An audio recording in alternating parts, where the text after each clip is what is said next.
In this video, we'll talk about how to solve a system of equations using a method known as elimination. So I have a few examples for us to work through. Let's check out the first one. We have negative 4x minus 2y is equal to negative 12, and 4x plus 8y is equal to negative 24. So we want to figure out for what values of x and y make both equations true.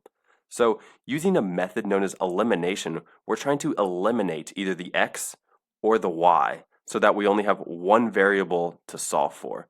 So for example, in this particular set of equations, if we add these two equations together, let's see what we would get. The negative 4x plus 4x, we can see that these would cancel out. So we'd be left with nothing for the x's. So we would eliminate the x's. And then we would have negative 2y plus 8y, that's 6y, is equal to, over here we have negative 12 plus negative 24, that's negative 36.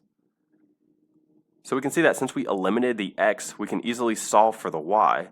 So if we divide both sides by 6, we'll get y is equal to negative 36 divided by 6 is negative 6.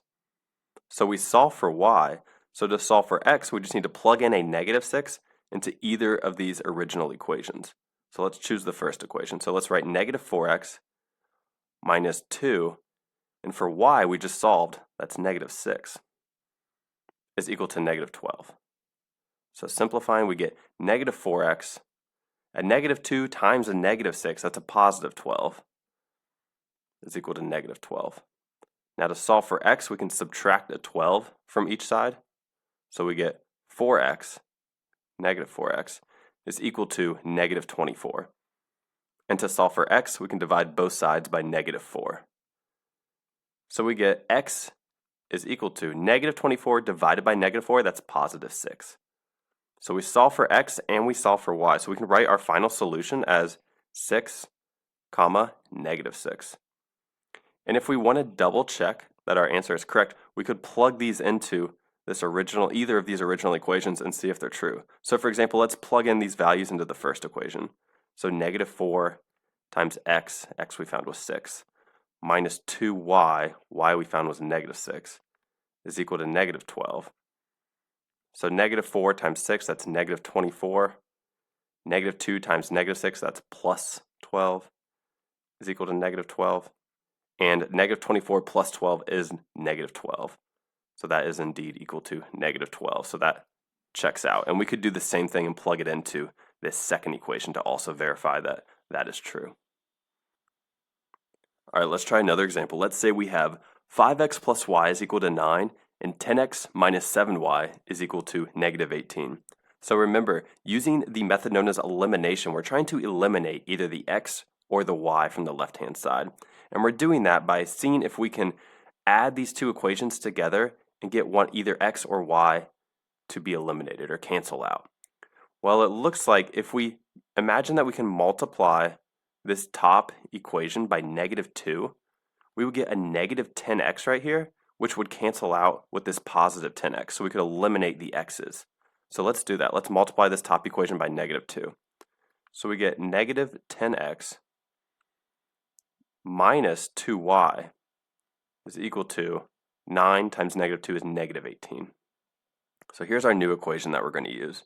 And we're going to eliminate the x's with the bottom equation. So if we add these two equations together, negative 10x and positive 10x, these will cancel out. Negative 2y plus negative 7y, this will become negative 9y. And then negative 18 plus negative 18 is negative 36. So we have eliminated the x's, and now we can easily solve for y. So if we divide both sides by negative 9, we'll get y is equal to negative 36 divided by negative 9 is a positive 4. So y is equal to 4. And remember, to solve for x, we can just plug that into either of these original equations. So let's plug it into this first one. We have 5x plus y, so y we just found was 4, is equal to 9. And now we can solve for x. So if we subtract a 4 from each side, we get 5x is equal to 5. And then if we divide both sides by 5, we get x is equal to 1. So our final solution here we can write as 1, 4. These are the x and y values that make both equations true. All right, let's try one more example. Let's say we have negative 7x minus 8y is equal to 9, and negative 4x plus 9y is equal to negative 22. Now remember in the previous example, we were able to multiply just one of the equations by some number to get convenient numbers that would cancel out for the x's.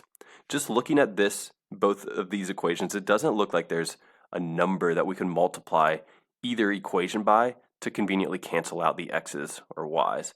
So what we have to do instead is we need to find the least common multiple for the coefficients for either the x's or the y's. So we'll choose to do the x's since these numbers are a little bit smaller than the y's. So the way that we do this is let's list out the multiples of 7.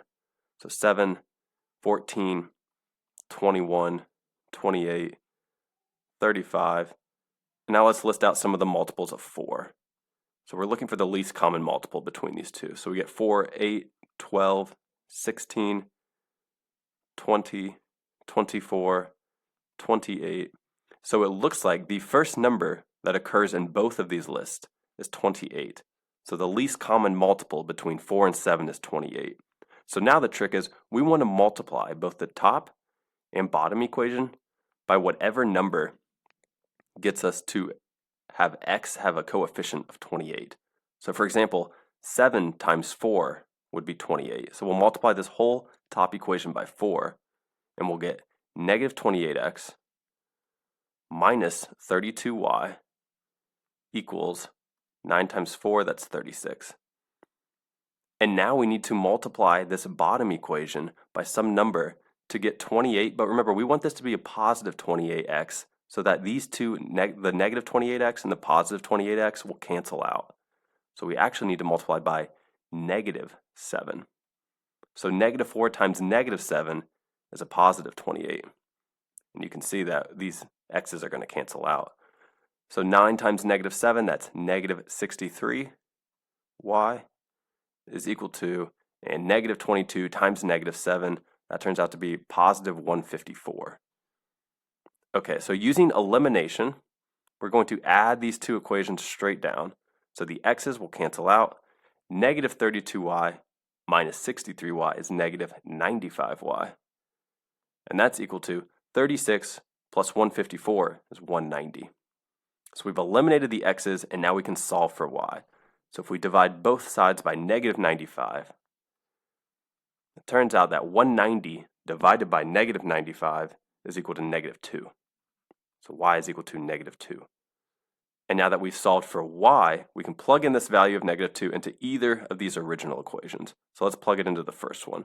So negative 7x minus 8y, so y we found was negative 2, is equal to 9. So if we simplify, we get negative 7x. Negative 8 times negative 2, that's positive 16, is equal to 9.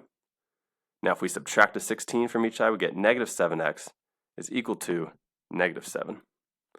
And dividing both sides by negative 7, we can see that x is going to be equal to negative 7 over negative 7. That's positive 1. So our final answer we can write as the coordinate pair 1, comma, negative 2. These are the x and y values that make both of these original equations true.